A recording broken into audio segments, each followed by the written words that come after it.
Hello, welcome to this very special edition of the Pace Report. I'm Brian Pace, reporting live here as part of this year's 2019 New York City Winter Jazz Festival. One of the most iconic, if not prolific saxophonists of his generation, Gary Bartz, was invited by Revive Music as well as Bryce Rosenblum, the artistic music director for the New York City Winter Jazz Fest, to perform music from his second record as a lead entitled Another Earth, which was released in 1968. Tonight here at Le Pachon Rouge, you're going to witness history. Revive Music and the New York Winter City Jazz Festival decided to have Mr. Bartz perform the entire record with the original musicians that were on this record 50 years ago. And that includes a.k.a. jazz master and trailblazer Pharoah Sanders and the great Charles Tolliver. I had a chance to sit down and talk to Mr. Bartz earlier this week to talk about this record, what he feels was important to the songwriting and the compositions and the interplay with the musicians on this record, as well as we sit down and talk about and reflect the life of Roy Hargrove. Also, we sit down and talk about the role as a composer.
every time I hear or talk to you, I know I'm gonna get a lesson in history today. Congratulations on this entire week. I mean, it's been whirlwind, with Jazz Congress, Roy Hargrove's memorial, and then tonight you're going to revisit some history. Yeah. Well, I haven't done this music in 50 years. I did one of the songs, UFO, Jack Dejan. I did a record with Sonny Fortune, Jack Dejan, at Kenny Barron, and I think Buster Williams was on that. And Jack said, "Why don't we do UFO, from another Earth?" And so we did that. That's the only time, in 50 years, the only music from that particular recording that I've done. Now, Megan from Revive Music approached you to revision and do this music again tonight, and I guess with the rehearsals that have been going on, how do you feel revisiting this project some 50 years? Well, it's teaching me what I've learned through the years, because I was about 28 years old when I did that recording, and I mean, I'm a little older than 28 now, so I've learned a lot since then. And I see the kernels of where I was heading in that music. I can see that, and it's really fun. I mean, you might think it's the same, you might think it's different. It's going to be different, but it would have been different anyway had we continued doing it. It would have grown. That's what happens when you play music, and when you're in a band. The music changes nightly sometimes. Gary, paint a picture for the viewers out here. 1968. This is your second record. You had just come off your debut record, Libra. Where were you musically and spiritually when you were putting not only the music together, but the musicians for this album? Well, I was working with Max Roach at the time, and so that's why Charles Tolliver, we were working with Max, Stanley Cowell, Reggie Workman. We were all working with Max at the time. And Pharoah and I would, we would hang and practice together, and do a lot of playing together. So that was my core, when I thought about that album. But the album actually came about because I was really into astrology and doing charts and drawing charts for people and doing my charts and looking at the horoscopes and all of that. And I got so far into that I realized, well, what I'm really doing, what astrology is just a photograph of the sky at a certain point.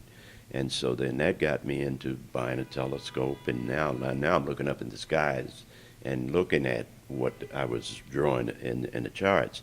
And that's kind of how that album came about. And I had read this, I had read something about Beethoven, and Beethoven would do a light symphony, a light piece of work, and then he would do a heavy work. And so I had done Libra, which I think that was more light, and so now it was time for me to do my heavy one, and so that was Another Earth.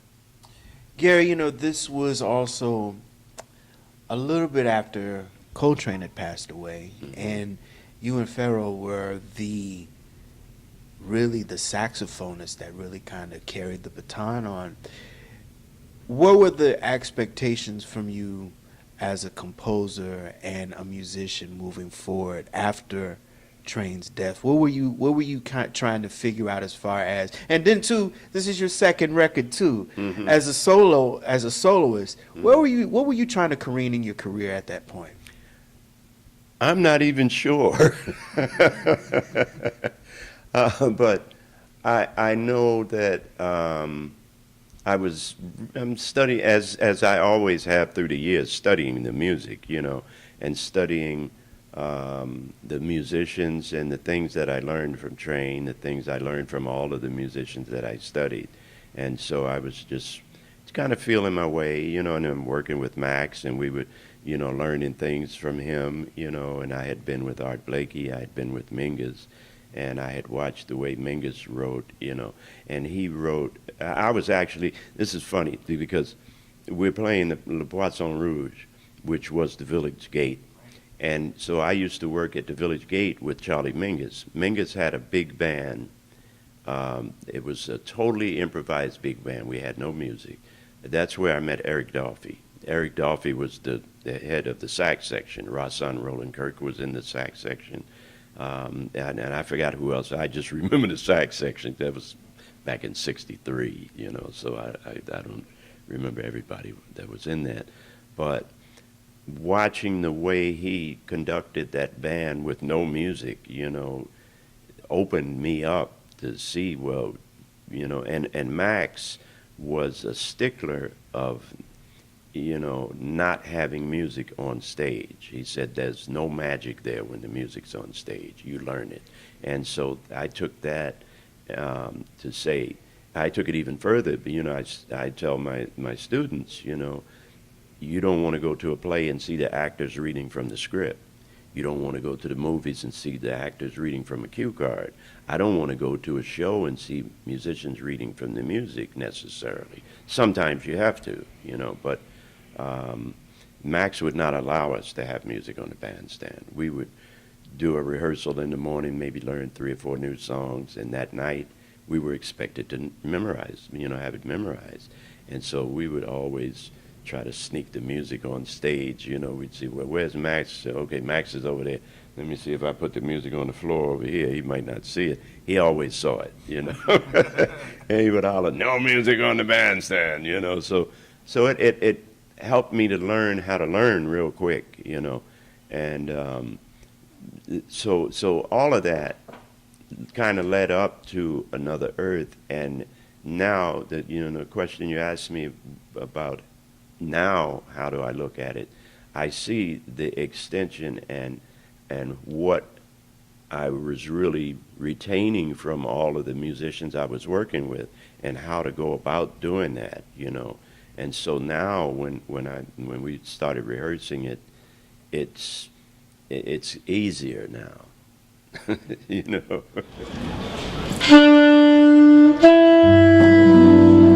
Before Lord God made the land and sea,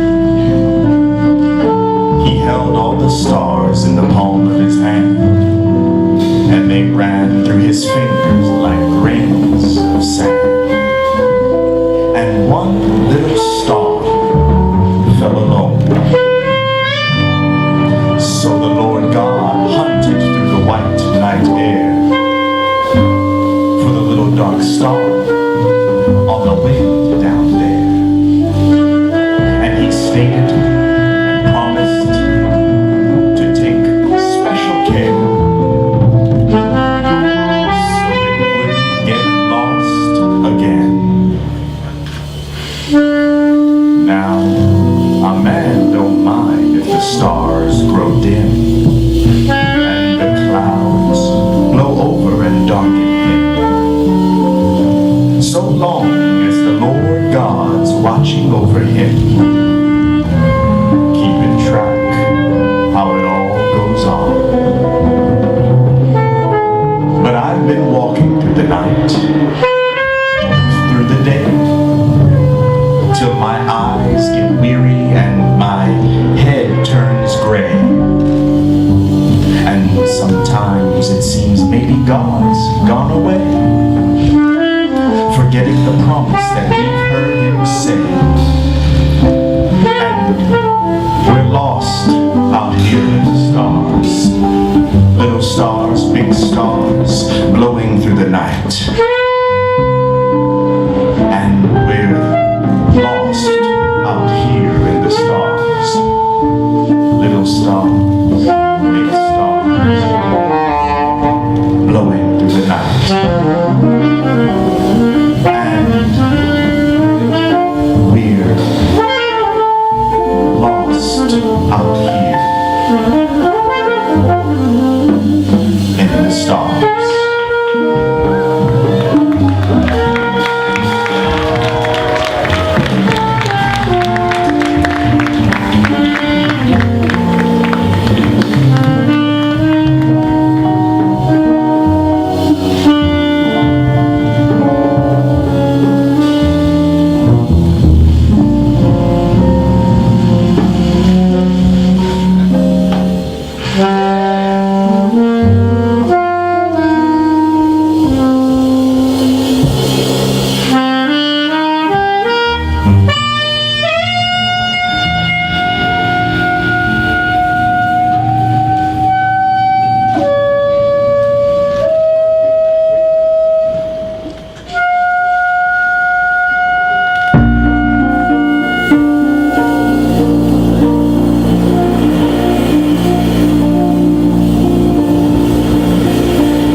reflecting on a lot this week, and Jazz Congress, you took part of a very important seminar on reflecting the electric miles. Now, of all the band leaders, it seems like each band leader that you played with, they had a very different approach to one composition and also how the musicians interacted with each other.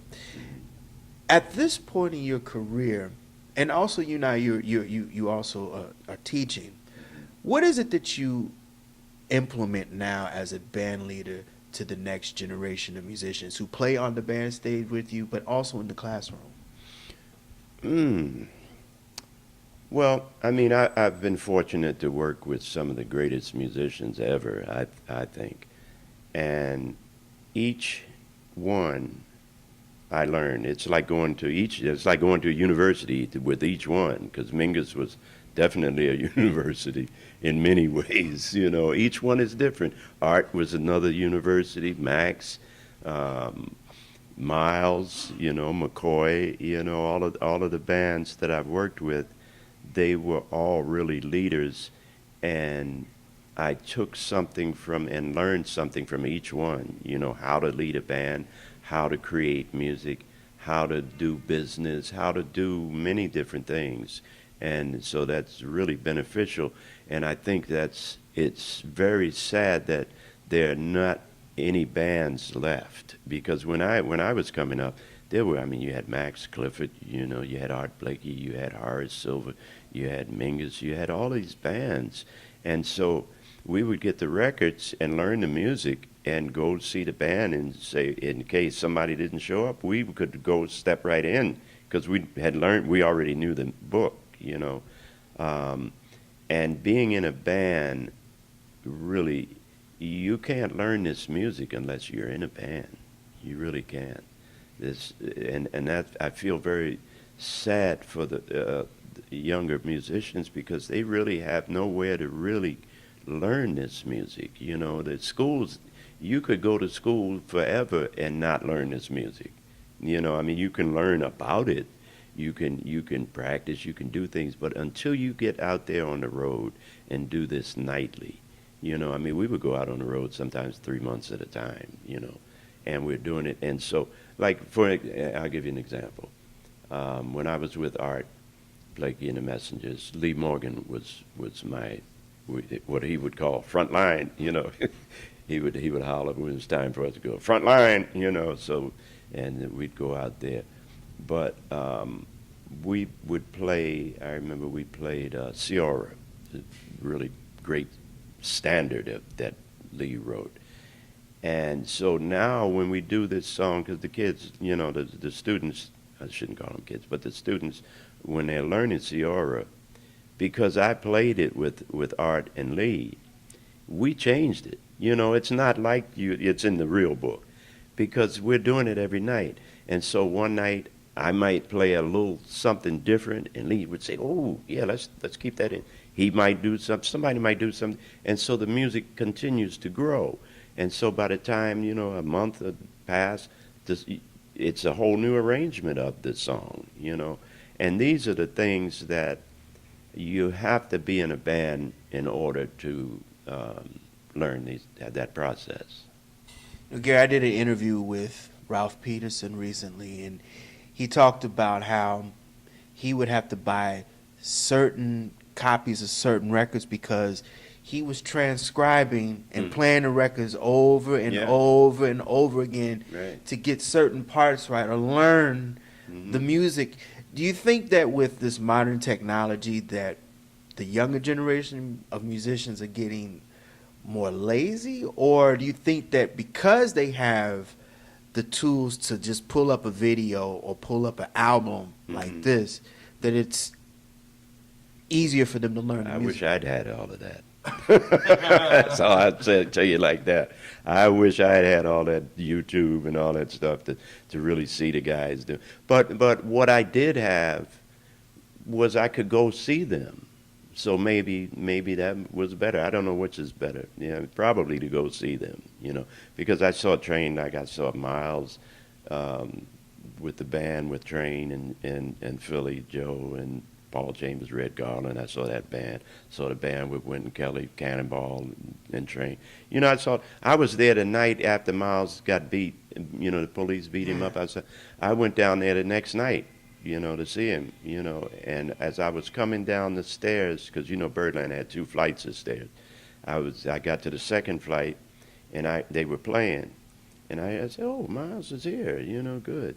But when I got down there, it was Nat Adderley. He took his place that night, but he was playing like Miles because that's the music they were playing, you know.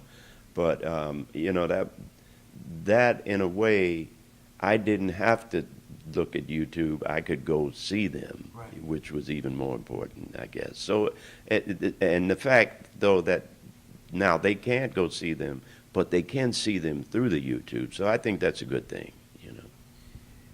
Charles Mingus was very courageous in the types of songs and the compositions that he wrote. Mm-hmm. What was it about Mingus that, as a presence in jazz, that was very, very important when he was writing and when you were recording and also playing with him? What was very important about the mystique of his music, and what's more important about it now?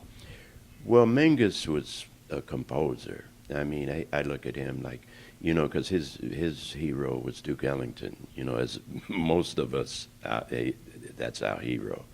But he had his own way because, you know, the way I teach the students, I want them to play what I call from the inside. I don't want them to play from the outside.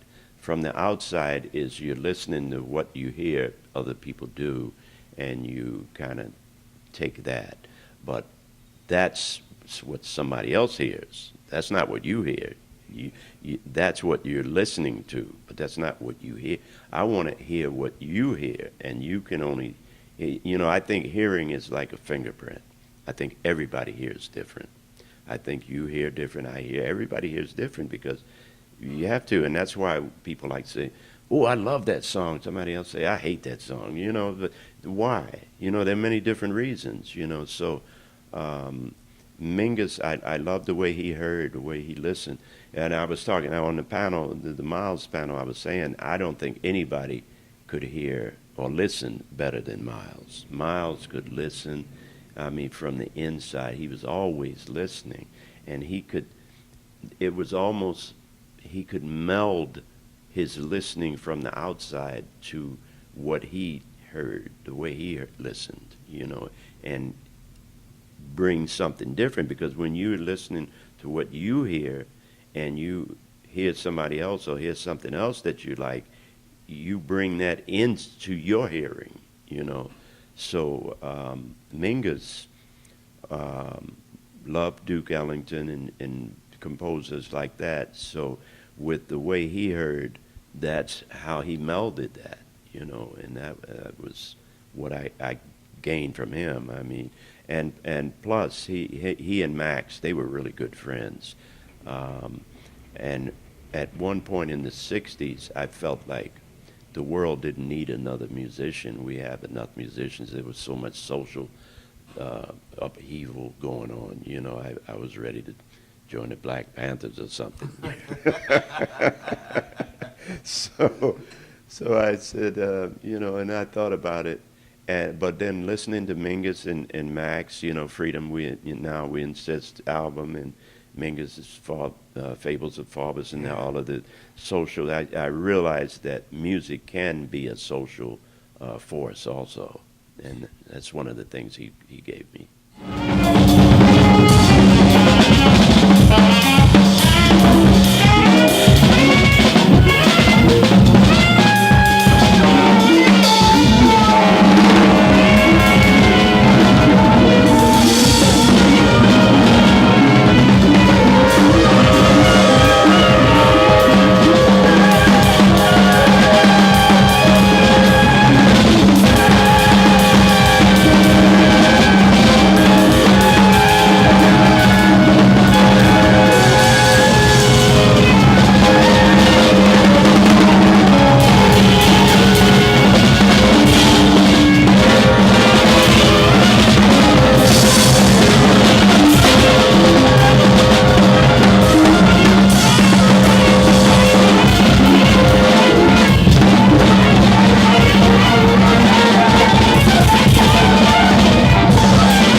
I've said that music. I'm 46 years old, and the music that I grew up listening to was a lot of social music. I mean, there were some political overtones in some of the compositions and songs via soul, rock and roll, even folk, and even gospel. Absolutely. What do you think has happened in this era now? Because it's like music is not really social anymore. Well, I think the music is. I think the business isn't. That's not the mean. The music is still social, but you don't hear it because the business interests don't want you to hear it. They want you to hear. You know what they want you to hear? R. Kelly. We won't even talk about him, but you know that's the kind of stuff they want to spend their money on, and they want you to listen to. They don't want you to listen to anything that's you know gonna make you grow or learn. You know, they're not interested in that. They're interested in money, and they're interested in keeping you In that box. Yes. In that box. Mm-hmm. You know, you said something that was very interesting a few minutes ago about how Miles could hear things better than everybody. And I think the Birth of the Cool, the collaboration he did with Gil Evans, kind of opened him up musically moving forward, because you said that he had a way of hearing things. Do you think that was really the course that helped him to change with the times, with how he felt music should have gone? Oh, yeah, absolutely. I do. I think that.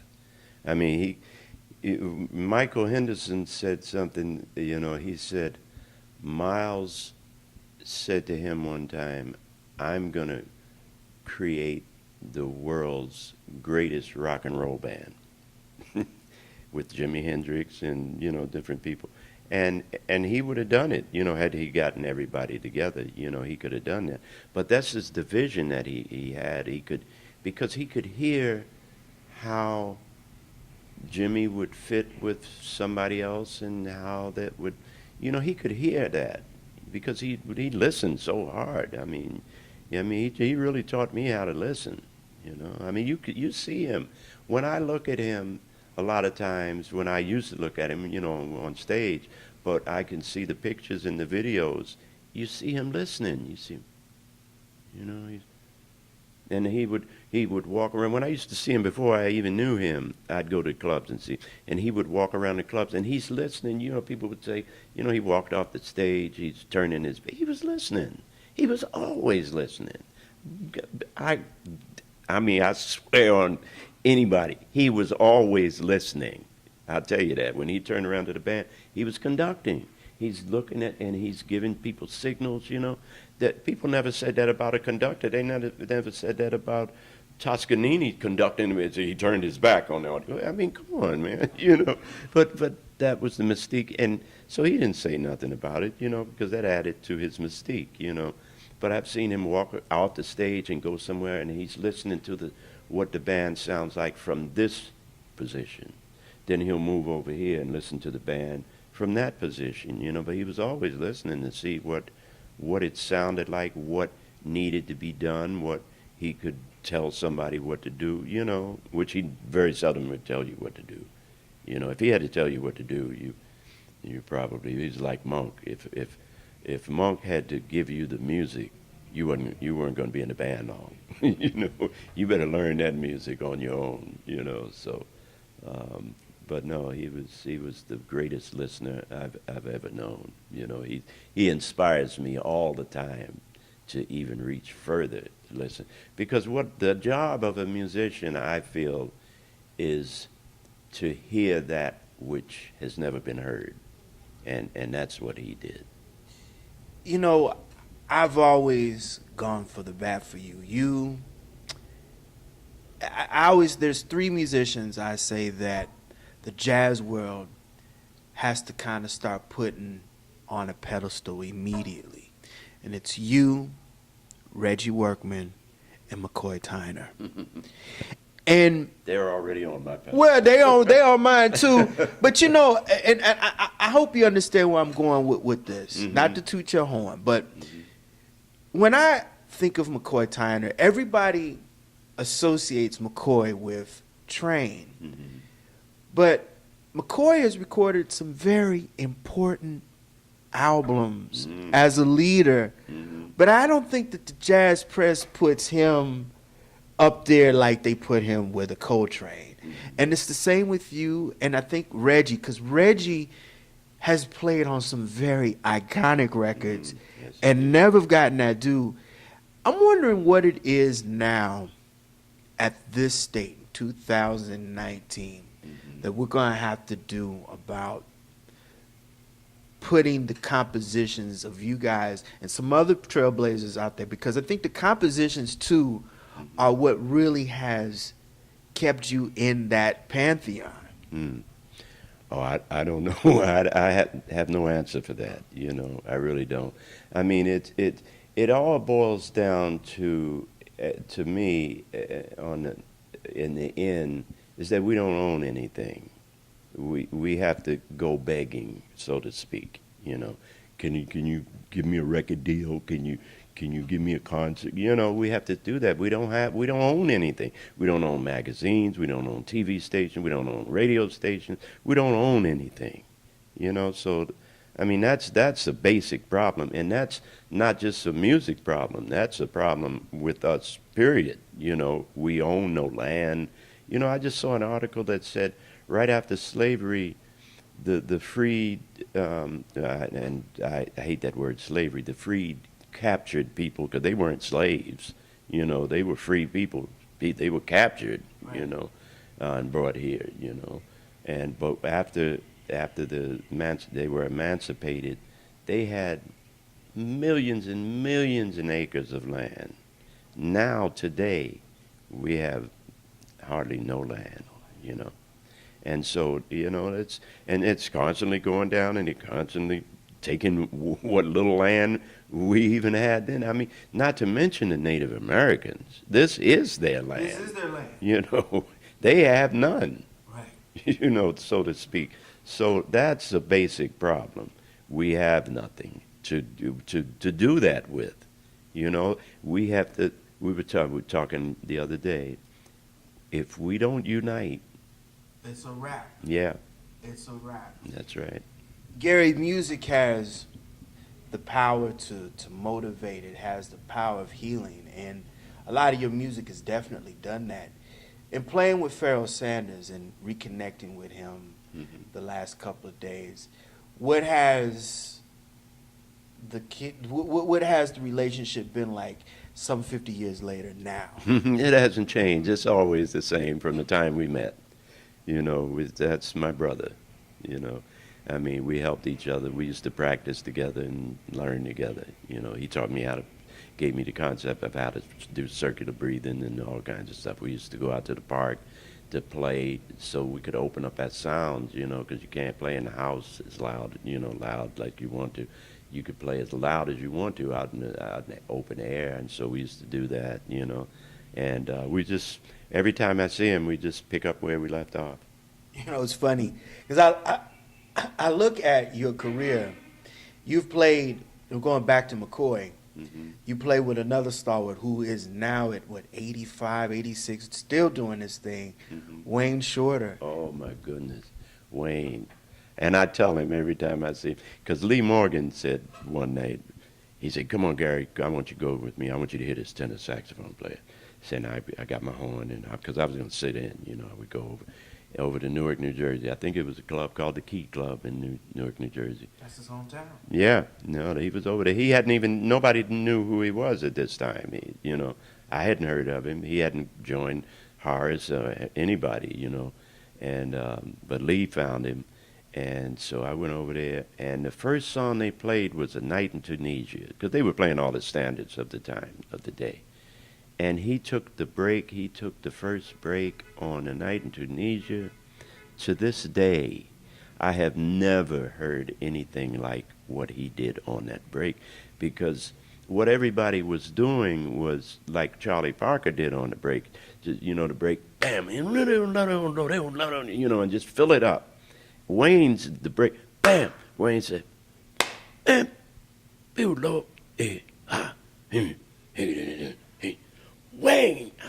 oh my goodness, I hadn't even thought of that. All I thought of was what Bird did, you know. And so I said, wow, man, I was trying to hide my horn after that.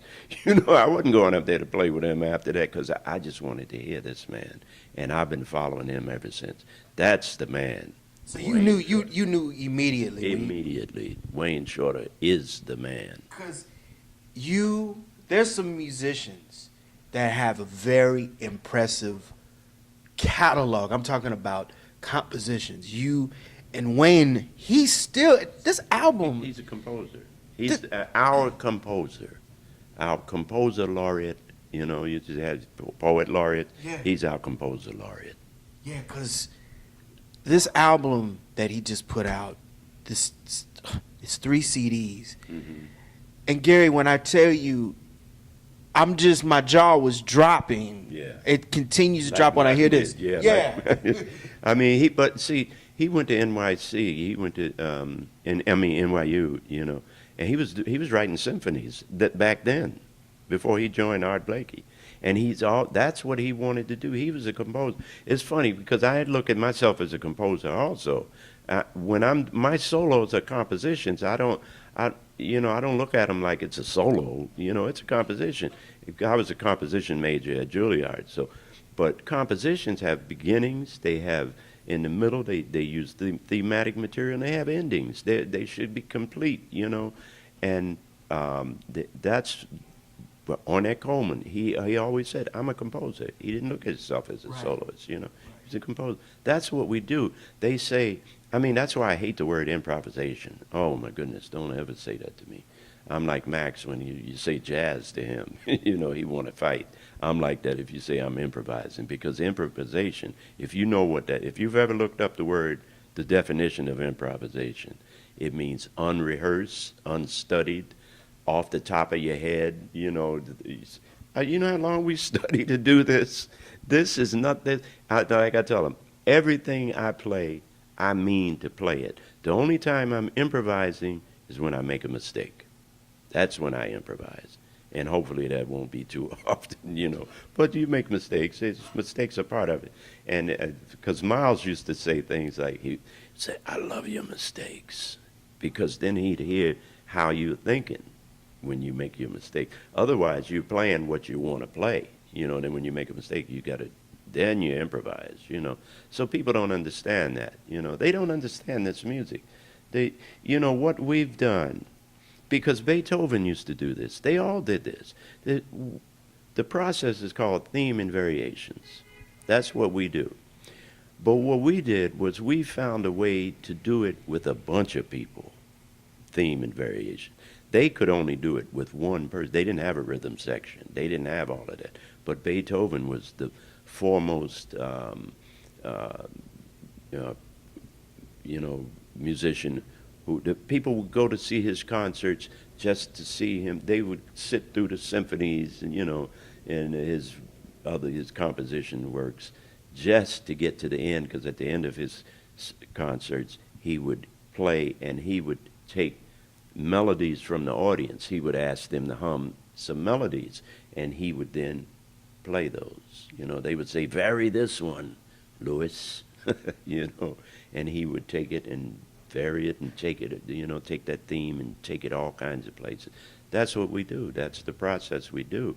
And now we've figured a way to do it with a group of people. Mingus was doing it with a big band, you know. This is an art form like no other. Probably the greatest art form ever, I think. And going back to Mingus, I think his music was always originally conceived to be played with a big band. Mm-hmm. Yeah, because he's from the Duke Ellington School. Yeah, that's right. As Monk was, though. Yeah. Monk was, too, yeah.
Tuesday night was a very hard night for the music world.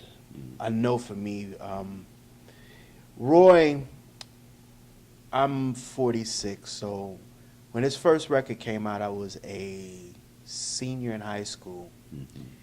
And Roy and Terrence Blanchard, to me, were my breakaway from Wynton. Mm-hmm.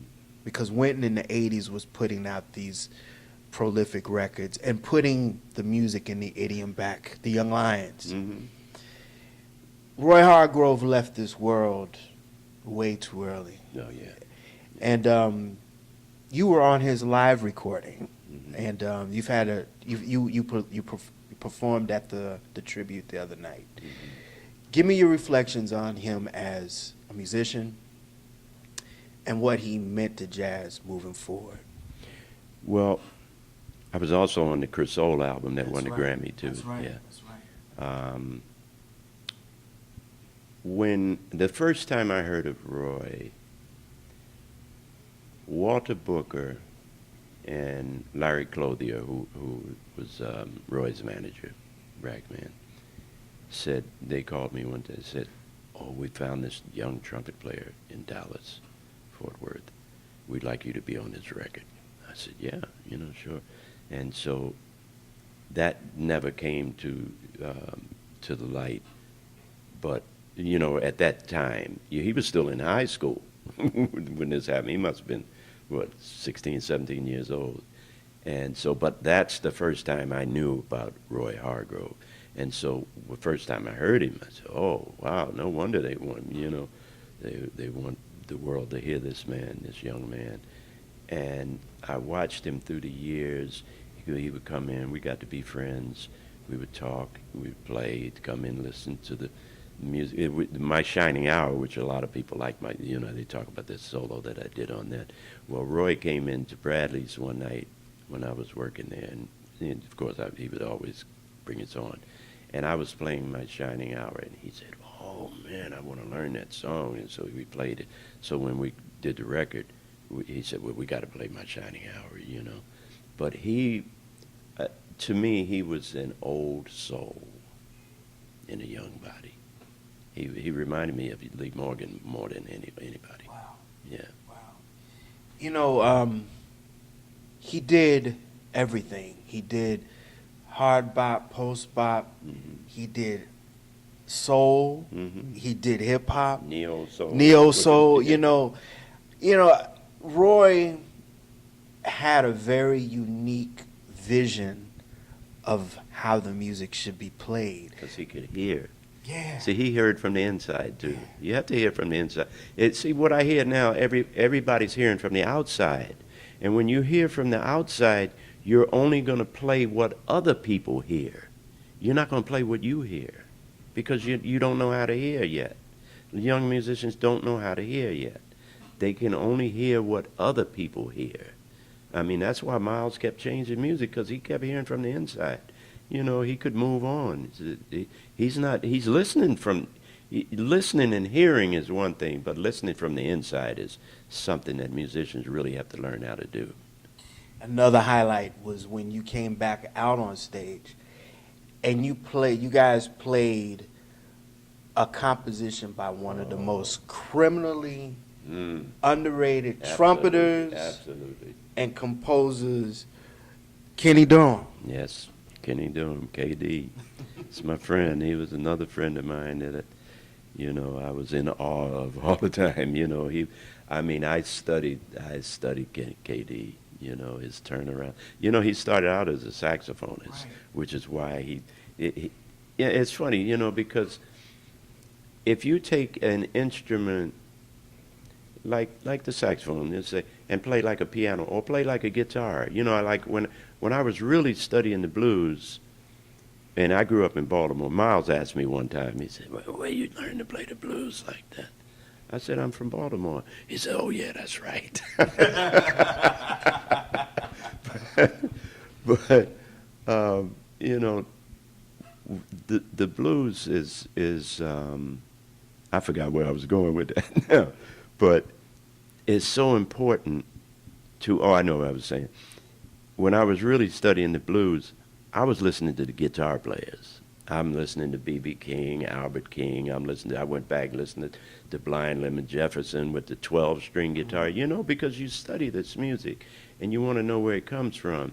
I had a recording from the Library of Congress of a field recording of a tribe in somewhere, I don't know what, it might have been the Belgian Congo, of the Pygmy tribe, and they were singing, and they sang a line that was a blues line that I've heard every blues player sing or play. It all goes back to Mother Africa. That's where it goes back to. Yes, it does. Yeah. Kenny Dorham, while we're on him. Mm-hmm. The jazz world, we know who he is, but he never really got the due that he Yeah. deserved. Was it because he left us too early, or do you think it was just that? No, business. Once again, it's the business interest. They can make us, look, they can sell a pet rock, That's right. and you can't sell quality, And it's calculated. It's calculated. They what's in it for them? Katie, he could sing, he could play, he could do many things. He's a genius. All you had to do was ask Miles. That was one of Miles's good friends.